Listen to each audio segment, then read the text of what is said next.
Hello everyone, welcome back to YouTube channel Neeraja designer. So నేనైతే ఒక trending వీడియోతో మళ్ళీ మేము ముందుకు వచ్చేసిన. ఈరోజు అయితే మనం high low top with collar neck cutting and stitching అయితే చూపించేస్తాను నేను ఇక్కడ. సో ఇదైతే college going girls, office going గర్ల్స్కి అయితే లిటరల్లీ ట్రెండింగ్ అని చెప్పొచ్చు డ్రెస్ అయితే. సో ఇదైతే లిటరల్ ఎవరన్నా అడిగితే అయితే మీరు స్టిచ్ చేసుకున్నారా అనే question mark. Actually readymade dress అనుకుంటారు. సో ఎట్లా స్టిచ్ చేసుకోవాలో చూసేసుకుందాం. స్కిప్ చేయకుండా అయితే చూడండి. నేనైతే ఫస్ట్ అయితే ఇక్కడ లైనింగ్ క్లాత్లో 1 ఫోల్డ్ అయితే చేసుకొని పెట్టుకున్నా. ఇది నేను పైన బాడీ కోసం అయితే తీసుకున్నా. సో ఇక్కడైతే బాడీ లెంత్ అయితే 15 తీసుకుంటున్నా నేను. ఫస్ట్ బాడీ లెంత్ మార్క్ చేసుకున్నాక నెక్స్ట్ నేను 2 ఇంచెస్ ఎక్స్ట్రా అన్నది ఫోల్డెడ్ సైడ్ అన్నది తీసుకుంటా. ఇక్కడ ఫస్ట్ అయితే బాడీ లెంత్ అన్నది ప్రాపర్గా మార్క్ చేసుకొని చెప్పాను కదా, ఇక్కడ నేను ఫోల్డెడ్ సైడ్ అన్నది 2 ఇంచెస్ ఎక్స్ట్రా మార్కింగ్ కోసం తీసుకుంటున్నా. బికాజ్ ఇది కాలర్డ్ నెక్ అని చెప్పాను కదా, సో దానికోసం ఇటు సైడ్ అయితే నేను ఫస్ట్ 2 ఇంచెస్ మార్క్ చేసుకొని నెక్స్ట్ అయితే షోల్డర్ అయితే ఇక్కడ మార్క్ చేసుకుంటున్నా నేను. సో షోల్డర్ అయితే 7 తీసుకున్నా నేను.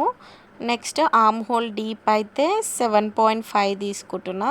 సో ఇట్లా ఆర్మ్ హోల్ డీప్ కోసం ఇట్లా మనం ఒక ఎల్ షేప్ 90 డిగ్రీస్ యాంగిల్ లాగా గీసుకొని దాంట్లో 1 ఇంచ్ అట్లా దూరంలో కర్వ్ లాగా గీసుకోవాలి. సో దట్ మనకు ఆర్మ్ హోల్ షేప్ అయితే వచ్చేస్తుంది. సో నెక్స్ట్ అయితే చెస్ట్ విడ్త్ తీసుకుంటున్నాం. మనం చెస్ట్ విడ్త్ అయితే 7.7 ఇంచెస్ అయితే తీసుకుంటున్నాము. సో నెక్స్ట్ అయితే హిప్ విడ్త్ తీసుకుంటున్నా 6.3 తీసుకుంటున్నాం. సో ఈ 6.3 అండ్ 7.7 అయితే జాయిన్ చేసుకుంటాము. సో ఇదైతే మనకి సైడ్ ఆఫ్ బాడీకి వచ్చేస్తుంది.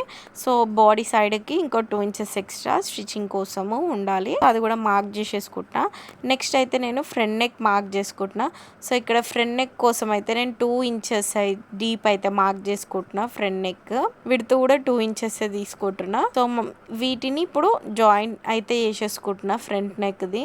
అండ్ ఫ్రంట్ నెక్ కాలర్ కాబట్టి డీప్ అయితే నేను అంత ఎక్కువ ఏం తీసుకోవట్లేదు ఇక్కడ. సో ఇట్లా తీసుకున్నాక మనం కర్వ్ షేప్ లాగా అయితే డ్రా చేసేసుకోవాలి. సో ఇట్లా ఫ్రంట్ నెక్ మార్క్ చేసుకున్నాక నెక్స్ట్ అయితే షోల్డర్ కార్నర్ దగ్గర ఇన్సైడ్ 1 ఇంచ్ మార్క్ అయితే చేసుకోవాలి. సో ఆ ఇన్సైడ్ చేసుకున్న 1 ఇంచ్ మార్క్ అయితే జాయిన్ చేసి ఇప్పుడు కటింగ్ అయితే చేసేస్తున్నా. సో నేనైతే ఇక్కడ ఫ్రంట్ నెక్ అయితే ముందే కట్ చేసుకోవట్లేదు. ఫస్ట్ మనం అక్కడ 2 ఇంచెస్ ఎక్స్ట్రా తీసుకున్నాం కదా, సో అది ఉంది. సో ఇక్కడ నాకు ఒక సైడ్ మార్కింగ్ చేసుకున్నాం కాబట్టి ఇంకో సైడ్ ఉన్న మార్కింగ్ కోసం అని ఎగ్జాక్ట్ దాని ప్లేస్ దగ్గర సైడ్ విడ్త్ అయితే నేను మార్క్ చేసుకున్నా. నెక్స్ట్ ఏవైతే 2 ఇంచెస్ నేను ఎక్స్ట్రా తీసుకున్నానో దాన్ని ఇట్లా ఫోల్డ్ చేసుకొని నేను చూపించినట్టు లైనింగ్ ప్లేస్ చేసుకున్నాక మనం బ్యాక్ సైడ్ దానికోసం కూడా మార్కింగ్ అయితే చేసేసుకోవాలి. ఇక్కడ 1 ఇంచ్ ఎక్స్ట్రా అయితే తీసుకుంటున్నా నేను. సో ఇక్కడ 1 ఇంచ్ ఎక్స్ట్రా ఎందుకంటే నేను కాలర్డ్ నెక్ అని చెప్పినా కదా, సో మనకి వెనకాల ఫోల్డ్ చేసుకోవడానికి కావాలి నెక్ కోసం. సో నేనైతే ఇక్కడ 1 ఇంచ్ ఎక్స్ట్రా అయితే తీసుకుంటున్నా. సో ఇట్లా మార్కింగ్ అయిపోయినాక నేను నెక్ ఫ్రంట్ నెక్ బ్యాక్ నెక్ది కూడా మార్క్ చేసుకొని దానికి కూడా కర్వ్ షేప్ అయితే తీసుకున్నా. సో ఇది కూడా exact 2 inches width 1 inch deep అయితే ఉంది ఇది. సో ఇట్లా తీసుకున్నాక నెక్స్ట్ కటింగ్ అయితే చేసేస్తున్నా నేను ఇక్కడ. సో ఇది బ్యాక్ నెక్ది కూడా మనకి రెడీ అయిపోయింది. సో ఇప్పుడు నేను బ్యాక్ నెక్ అయినాక ఫ్రంట్ నెక్ కట్ చేసుకుంటున్నా. సో ఫ్రంట్ నెక్ కూడా నేను మీకు చూపించేస్తున్నా కట్ చేసుకున్నాక ఎట్లా వచ్చిందో. సో ఇప్పుడైతే నేను ఫ్రంట్ నెక్ ఇట్లా ప్లేస్ చేసుకున్నాక ఏదైతే 2 ఇంచెస్ ఎక్స్ట్రా తీసుకున్నా మనం ఫస్ట్ లైనింగ్ క్లాత్ అయితే హాఫ్ ఫోల్డ్ చేసుకున్నాం కదా, దానికి మిడిల్లో కట్ చేసుకున్నా. సో దీనికంటే ముందు నేను ఇక్కడ ఫస్ట్ అయితే ఇప్పుడు బ్యాక్ పార్ట్ ఏదైతుందో దాని లైనింగ్ అయితే మనం మెయిన్ క్లాత్ ఏదైతే క్లాత్ ఉందో దానిపైన ప్లేస్ చేసుకొని కటింగ్ చేసుకున్నా. నెక్స్ట్ నేను ఇప్పుడు ఫ్రంట్ అయితే 2 పోర్షన్స్ లాగా కట్ చేసుకున్నాం కదా, as I said collar neck అన్నాను కాబట్టి నేను 2 పోర్షన్స్ లాగా తీసుకున్నా ఫ్రంట్ది. సో ఆ 2 పోర్షన్స్ని కూడా ప్లేస్ చేసేసుకొని ఫ్రంట్ బాడీ పార్ట్ కూడా ఇక్కడ నేనైతే కట్ చేసుకున్నా. సో నెక్స్ట్ అయితే హ్యాండ్స్ కటింగ్కి వెళ్ళిపోదాం. సో నేను ఫస్ట్ అయితే మెయిన్ క్లాత్ని 4 ఫోల్డ్స్ చేసుకొని పెట్టుకుంటున్నా. 4 ఫోల్డ్స్ చేసుకొని పెట్టుకున్నాక ఇక్కడైతే ఫస్ట్ నేను నా హ్యాండ్ టాప్ సైడ్ అయితే ఇక్కడ నేను 7 ఇంచెస్ మార్క్ చేసుకుంటున్నా. సో ఈ 7 ఇంచెస్ కి హ్యాండ్ లెంత్ ఎంత అయితే తీసుకుంటున్నా అంటే నేను ఇక్కడ 18.5 అరౌండ్ అట్లా తీసుకుంటున్నా హ్యాండ్ లెంత్. 3/4 హ్యాండ్స్ కాబట్టి ఇంక్లూడింగ్ ఎక్స్ట్రాస్తో సహా. సో నేనైతే ఇక్కడ హ్యాండ్ బాటమ్ అయితే 5.5 తీసుకుంటున్నా. సో ఇప్పుడు hand bottom to hand top వరకు అయితే మనం ఇట్లా స్ట్రైట్ లైన్ జాయిన్ చేసేసుకోవాలి. 2 పాయింట్స్ని మార్క్ చేసుకున్నది. దీని తర్వాత నేను నెక్స్ట్ ఆర్మ్ హోల్డ్ అయితే 2.5 ఇంచెస్ అయితే మార్క్ చేసుకుంటున్నా ఇన్సైడ్ డీప్. సో ఇట్లా మార్క్ చేసుకున్నాక సైడ్స్కి అయితే 2 ఇంచెస్ ఎక్స్ట్రా కూడా మార్క్ చేసుకున్నా హ్యాండ్స్ సైడ్స్కి స్టిచ్చింగ్ పర్పస్ యూజ్ అవుతుందని. సో ఇక్కడ డీప్ 2.5 మార్క్ చేసుకున్న దగ్గర అయితే ఆర్మ్ హోల్ కర్వ్ అయితే నేను డ్రా చేసుకున్నా. లైక్ ఫోల్డెడ్ కార్నర్ నుంచి ఎక్కడైతే 2.5 తీసుకున్నామో అక్కడికి ఇట్లా జాయింట్ కర్వ్ లాగా చేసుకున్నా. సో ఇట్లా చేసుకున్నాక అయితే నెక్స్ట్ నేను ఇప్పుడు హ్యాండ్స్ కటింగ్ అయితే చేస్తాను ఇక్కడ. సో ఫస్ట్ అయితే హ్యాండ్స్ కటింగ్ అయిపోయినాక మనకైతే right and left hand parts అయితే రెడీ అయిపోయి ఉంటాయి. దీని తర్వాత అయితే స్టిచ్చింగ్ పార్ట్కి అయితే వెళ్తాము. స్టిచ్చింగ్ పార్ట్లో అయితే ఫ్రంట్ నెక్ ఫస్ట్ నేను స్టిచ్చింగ్ చేసా. ఇక్కడ ఏదైతే 2 పార్ట్స్ లాగా మనం కటింగ్ చేసి పెట్టుకున్నామో ఆల్రెడీ. సో ఇక్కడైతే మెయిన్ క్లాత్ అండ్ లైనింగ్ అయితే ఫస్ట్ అటాచ్ అంటే స్టిచ్చింగ్ చేసుకొని అటాచ్ అయితే చేసేస్తున్నాం. ఇక్కడ నేను చూపించిన కదా ఇట్లా ప్లేస్ చేసుకొని అయితే ఫస్ట్ స్టిచ్చింగ్ అయితే చేసేసుకోవాలి లైనింగ్ అండ్ మెయిన్ క్లాత్ కి. నేను ఇక్కడైతే అదే చేస్తున్నా. మెయిన్ గా మనం వీడియోని స్కిప్ చేయకుండా చూస్తే ఏంటంటే pin to pin point to point ఏం చెప్తున్నామో అన్నది క్లియర్ గా అర్థం అవుతుంది. సో దట్ మీరు కూడా ఈజీగా స్టిచ్చింగ్ అన్నది అయితే చేసుకోవచ్చు. ఇట్లా చేసుకుంటే ఏంటంటే లైక్ సెల్ఫ్ సాటిస్ఫాక్షన్ ఉంటుంది. Beautiful dress with proper measurements తోని మనకి తగ్గట్టు స్టిచ్చింగ్ అయితే చేసుకోవచ్చు.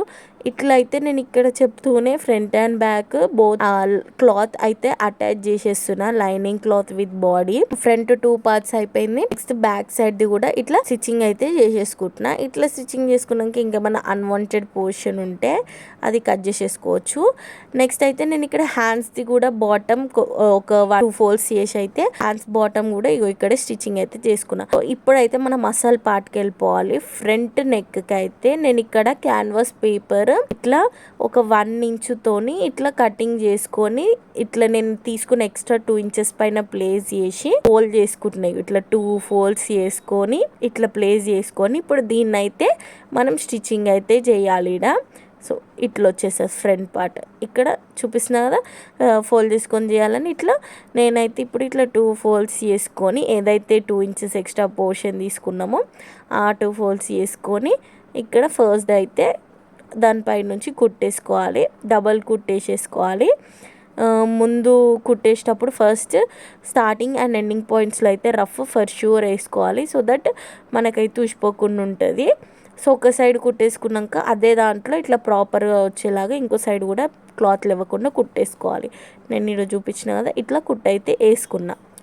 సో ఇదైతే బ్యాక్ బాడీ పోర్షన్ ఆల్రెడీ మనం కట్ చేసుకొని స్టిచ్ చేసుకున్నాము. అన్వాంటెడ్ పోర్షన్ కూడా కట్ చేసేసుకున్నా. సో ఇక్కడ నేను ఫ్రంట్ అండ్ బ్యాక్కి అయితే షోల్డర్స్ అటాచ్ అయితే చేస్తున్నాను. నేను ఇక్కడ చూపిస్తున్నా కదా షోల్డర్స్ అటాచ్ చేసేటప్పుడు అయితే ఫస్ట్ మెయిన్గా ముందు రఫ్ వేసుకొని అటాచ్ అయితే చేసుకోవాలి. మర్చిపోకుండా విషయము. రఫ్ వేసుకోకపోతే మనకి ఏంటంటే క్లాత్ అన్నది ఊసిపోతుంది. సో ఇట్లా రఫ్ వేసేసుకొని నేనైతే షోల్డర్స్ అటాచ్ చేసుకున్నా. సో నెక్స్ట్ అయితే నేను కాలర్ నెక్ అన్నా కదా యాజ్ ఐ సెడ్. సో ఇప్పుడైతే కాలర్ నెక్ అయితే మనం డిజైన్ చేసుకుందాం. ఫస్ట్ అయితే నేను క్యాన్వాస్ పేపర్ పైన నా కాలర్ షేప్ అయితే మార్క్ చేసుకొని కటింగ్ చేసుకున్నా. సో దాని మీద ఇంకొక క్లాత్ కూడా పెట్టేసుకొని సో 2 క్లాత్స్ మన మెయిన్ క్లాత్ ఏదైతే ఉందో దాన్ని 1 ఫోల్డ్ చేసుకొని ఓపెన్ సైడెడ్ అయితే నేను ఇది పెడుతున్నా. క్లాత్ ఏదైతే క్యాన్వాస్ పేపర్ కట్ చేసుకున్నానో అది ఓపెన్ సైడెడ్ పెట్టి ఎగ్జాక్ట్ దాని షేప్ ప్రకారం అయితే కట్ చేసుకున్నా. సో ఇట్లా కట్ చేసుకున్నాక ఫస్ట్ ఒక క్లాత్ 2 పార్ట్స్ ఉన్నాయి కదా మనకి ఇక్కడ. సో అందులో ఒక పార్ట్ యూజ్ చేసి ఫస్ట్ ఇట్లా ఒక ఫోల్డ్ చేసుకోవాలి. ఇట్లా ఫోల్డ్ చేసుకొని స్టిచ్చింగ్ అయితే చేస్తున్నాను నేను ఇక్కడ ఒకటే పార్ట్ యూజ్ చేసి. సో ఇట్లా ఒక స్టిచ్చింగ్ అయినాక ఈ ఒక ఫోల్డ్ చేసుకొని స్టిచ్చింగ్ చేసుకున్నాక ఇంకొక క్లాత్ 2 పార్ట్స్ అని చెప్పినాను కదా అట్లా ఇంకొక నెక్స్ట్ పార్ట్ దానిపైన కూడా పెట్టేసుకొని ఓవరాల్ అయితే స్టిచ్చింగ్ చేసుకోవాలి. ఒక సైడ్ ఓపెన్ ఉండాలి, ఇంకా 3 సైడ్స్ అయితే క్లోజ్డ్ అంటే స్టిచ్చింగ్ చేసేసుకోవాలి. సో ఇట్లా స్టిచ్చింగ్ చేసుకున్నాక అన్వాంటెడ్ పోర్షన్ ఏదైతుందో దాన్ని అయితే నేను ఇక్కడ కట్ చేసేస్తున్నా. సో ఇట్లా కట్ చేసుకున్నాక మళ్ళీ ఒకసారి నేను చుట్టూ కుట్టు అయితే వేసుకుంటున్నా, డబల్ కుట్టు ఊసిపోకుండా. సో ఇట్లా కుట్టేసుకున్నాక అయితే మనము ఇంకా కరెక్ట్గా అన్ఫోల్డ్ ఏదైతే ఫోల్డెడ్ ఉందో దాన్ని లోపట్టుకుందో దాన్ని బయటకైతే తీస్తున్నది. నేను ఇక్కడ ఇట్లా బయటకు తీసి మళ్ళీ బయట కూడా దాని మీద నుండే ఇంకోసారి నేనైతే స్టిచ్చింగ్ అయితే చేస్తున్నా. ఇక్కడ ప్రాపర్గా సెట్ చేసుకుంటూ దాని లోపలికి అనుకుంటూ నెక్ కాలర్ నెక్ అనే ప్రాపర్గా వచ్చేలాగా అయితే నేను ఇక్కడ సెట్టింగ్ అయితే చేసుకుంటూ కుట్టేస్తున్నా. సో ఇట్లా నాకు ఫస్ట్ అయితే కాలర్ అయితే రెడీ అయిపోయింది. సో ఇక్కడ కాలర్ అయితే రెడీ అయిపోయింది కదా. సో ఇప్పుడు ఇదైతే తీసుకెళ్ళి మనం ఏదైతే మన కోట్ షేప్ లాగా కుట్టుకున్నామో మన బాడీ పైన పార్ట్ని అయితే దానికి కోట్కి అయితే నేను ఇప్పుడు కాలర్ని అయితే అటాచ్ చేస్తున్నా.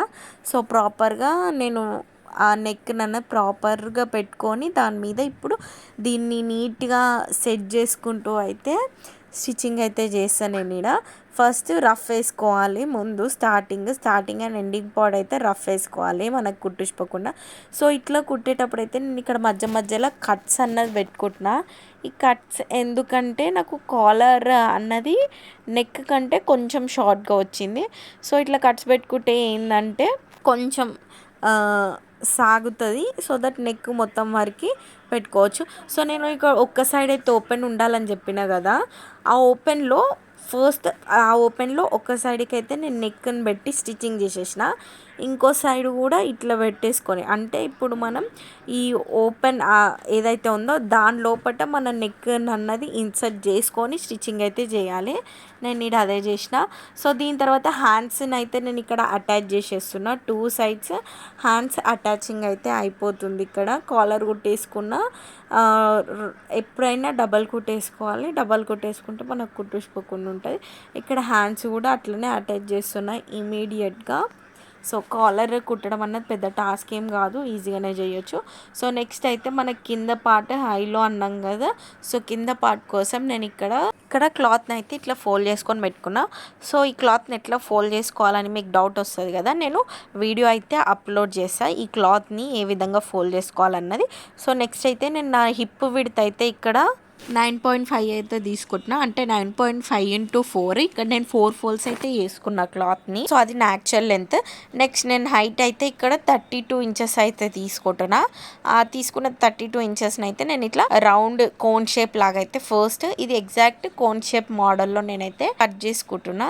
మనం అంబ్రెల్లా కట్ డ్రెస్సెస్కి ఎట్లా కట్ చేసుకుంటామో ఇది కూడా ఆల్మోస్ట్ అట్లనే. సో ఇట్లా కోన్ షేప్ లాగా మార్క్ చేసుకొని, సో నెక్స్ట్ అయితే నా పైన హిప్ విడ్త్ కూడా నేను కటింగ్ చేసేసుకున్నా. హిప్ విడ్త్ కటింగ్ చేసుకున్నాక సో ఇక్కడ ఫోల్డెడ్ సైడ్ అయితే నేను ఇట్లా కట్ చేసేసి దాన్ని సపరేట్ అయితే చేసిన. సో ఇట్లా ఫ్రంట్ది బ్యాక్ది 2 సపరేట్ అయిపోయినాయి. సో నేను ఇది హైలో అన్నా కాబట్టి బ్యాక్ సైడ్ డీప్ అయితే నేను ఎక్కువ తీసుకుంటున్నా, ఫ్రంట్ అయితే తక్కువ తీసుకుంటున్నా. బికాస్ హై అండ్ లో ఫ్రంట్ నాకు పైకి ఉంటుంది, బ్యాక్ సైడ్కి అయితే కిందికి ఉంటుంది. సో డిపెండ్ అది ఎంత length front and back deep అయితే ఎంత ఉండాలన్నది అది మీ పైన ఇష్టం పైన డిపెండ్ అయి ఉంటుంది. నేనైతే ఇక్కడ నాకు ఫ్రంట్ కట్ వర్క్ లాగా కట్ డిజైన్తో తీసుకుంటున్నా. ఫ్రంట్ కట్ వస్తుంది. సో ఇందాక నేను ఫోల్డ్ చేసుకున్న దాంట్లో నాకు ఇట్లా ఫ్రంట్కి ఇట్లా 2 cuts అయితే వచ్చేస్తాయి. 2 cuts. సో ఆ పీసెస్కి కూడా నేను front side starting side canvas paper తీసుకొని జాయిన్ చేస్తున్నా. సో ఇక్కడైతే నేనైతే ఆ 2 cut pieces ఏవైతున్నాయో అవి పైన బాడీ పార్ట్కి అయితే అటాచ్ చేసుకుంటున్నా హిప్ దగ్గర. సో ఇక్కడైతే అదే రైట్ సైడ్ది లెఫ్ట్ సైడ్ది 2 అయితే నేను వీడియోలో చూపించినట్టు అటాచ్ అయితే చేసుకోండి. సో ఇట్లా చేసుకుంటే మనకి ఫ్రంట్ పార్ట్ అయితే అయిపోతుంది. సో ఇట్లా సైడ్స్ బ్యాక్ది కూడా అటాచ్ చేసుకొని సైడ్స్ అయితే నేను ఇక్కడ అటాచ్ చేసుకుంటున్నా, ఫ్రంట్ అండ్ బ్యాక్ సైడ్స్ది. సో ఇక్కడ నేను ఈ డ్రెస్కి అయితే పాకెట్ అయితే పెట్టుకుంటున్నా. మనకి పాకెట్ వీడియో అయితే నేను డిస్క్రిప్షన్లో ఇస్తా, వెళ్ళి చూడండి. ఆల్రెడీ నేను పాకెట్ ఎట్లా స్టిచ్ చేసుకోవాలన్న సపరేట్ లాంగ్ వీడియో అయితే పెట్టిన. సో ఇక్కడ మనం సైడ్స్ అటాచ్ చేసుకునేటప్పుడు పాకెట్ని కూడా ఇంక్లూడ్ చేస్తూ ఇట్లా అటాచ్ అయితే చేసేసుకోవాలి సైడ్స్. సో ఈ సైడ్స్ అన్నది హ్యాండ్ బాటమ్ దగ్గర నుంచి డ్రెస్ బాటమ్ వరకు అయితే అటాచ్ చేసేసుకోవాలి. ఇట్లా 2 sides అయితే స్టిచ్చింగ్ అన్నది వేసుకుంటే ఆల్మోస్ట్ మన డ్రెస్ అయితే రెడీ అయిపోతుంది. సో ఇట్లా ఒక స్టిచ్ వేసుకున్నాక ఇంకొక డబల్ స్టిచ్చింగ్ కూడా వేసుకోవాలి. సో దట్ మనకి డ్రెస్ అన్నది ప్రాపర్గా ఉంటుంది. ఇట్లా స్టిచ్చింగ్ అయిపోయినాక కింద బాటమ్ కూడా ఇట్లా 2 folds చేసుకొని బాటమ్కి కూడా స్టిచ్చింగ్ చేసేసుకోవాలి. సో ఫైనల్ అవుట్పుట్ అయితే రియల్లీ ఆసమ్ వచ్చింది. నేనైతే ఇక్కడ వీడియోలో పోజ్ చేసా, చూడండి. వీడియోకి మాత్రం లైక్ చేయడం మర్చిపోకండి. మనకు బెస్ట్ అవుట్పుట్ అయితే వచ్చింది. సో మీరు కమెంట్ బాక్స్లో కమెంట్ చేయండి. ఇంకా ఇంట్రెస్టింగ్ కంటెంట్ ఏమైనా కావాలంటే కమెంట్ బాక్స్లో కమెంట్ చేసి వీడియో పోస్ట్ చేయడానికి ట్రై చేస్తా. So do like, share and subscribe to our YouTube channel Neeraja designer. Thank you everyone.